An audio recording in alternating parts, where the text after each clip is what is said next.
Very good morning to class 10th Hindi medium students. हम लोग lesson number 9 हमारा पढ़ रहे थे द ट्राइब्यूट 1, जिसमें हम एक व्यक्ति की बात कर रहे थे जिसका अभी तक नाम हमने नहीं जाना है और वो कुछ सालों से अपनी जॉब में यहाँ पर संलग्न है और यहाँ पर वो कभी भी लेटर वगैरह नहीं डालता है। उसके पेरेंट्स का और उसके ब्रदर का लेटर आता है लेकिन उनका जवाब वो नहीं देता है। चलिए आगे आगे वो लोग भी इस चीज को समझ जाते हैं कि व्यक्ति बहुत बिजी है। पेज नंबर 64 पर paragraph number 3, usually my elder brother does not write to me. हालांकि मेरे एल्डर ब्रदर मुझे जनरली लिखते नहीं हैं प्रायः।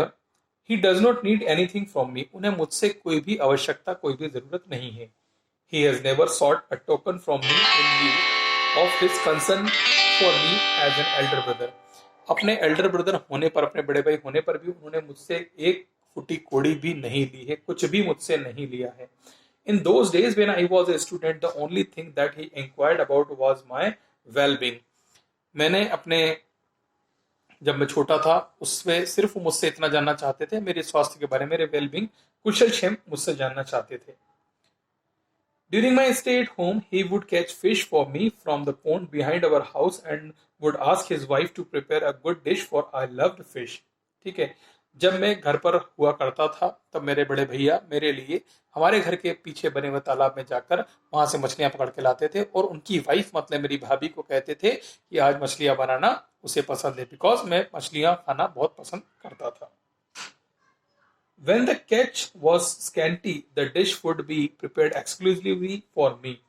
जब वहां पर मछली पकड़ने जाते थे तो मछली बहुत कम पकड़ाई में आती थी, तब सिर्फ केवल मछलियां मेरे लिए ही एक्सक्लूसिवली बनती थी कि नहीं भैया स्पेशली सिर्फ उसी के लिए बना दो, बाकी लोग तो और कुछ खा लेंगे, तो स्पेशली मेरे लिए बनाई जाती थी। He would say to his wife, "You must make the dish as delicious as possible using mustard paste for babuli."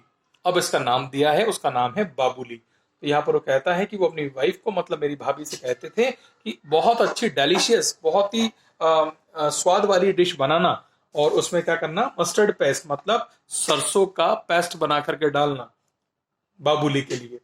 Even now he is the same man with the same tone of love and compassion. आज भी वह व्यक्ति वैसे ही है, उनकी आवाज वैसी ही, उनका टोन वैसे ही है, उसमें कोई भी परिवर्तन नहीं हुआ है। Nothing has change him, his even 7 children, father, mother, cattle, fields, household responsibilities. He is the same, my elder brother. बहुत सारी चीज बदल गई। Nothing has changed him. उनके अंदर कोई बदलाव नहीं आया।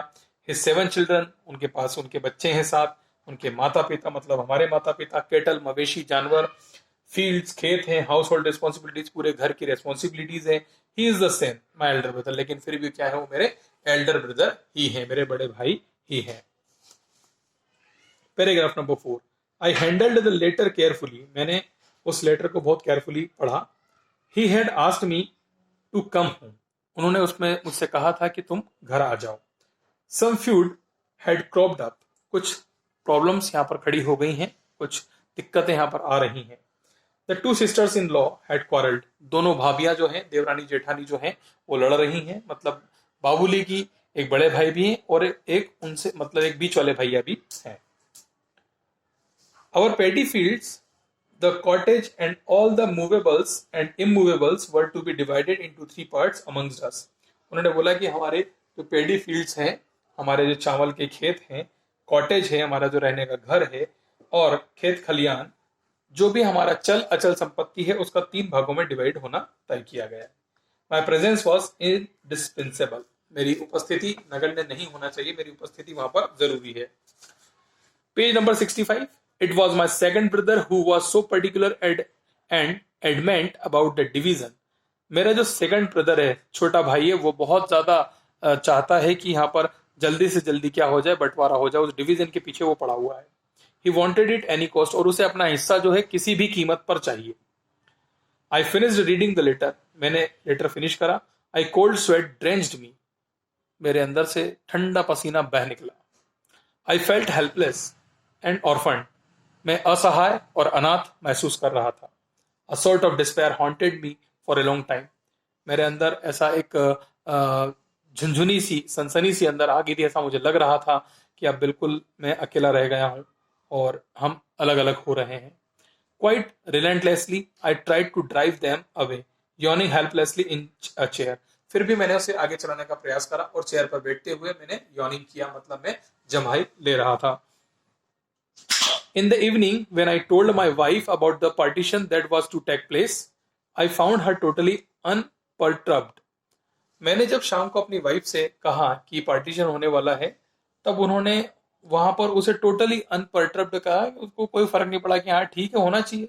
सी जस्ट आस्क मी व्हेन, कब होने वाला है, मतलब ऐसा कि जैसे वो इंतजार ही कर रही हो।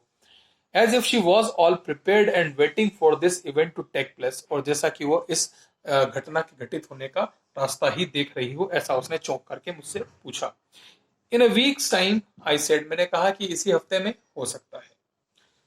तो इसके बाद के जो पैराग्राफ है हम हमारे नेक्स्ट वीडियो में कंप्लीट करेंगे। Till then, thank you so much.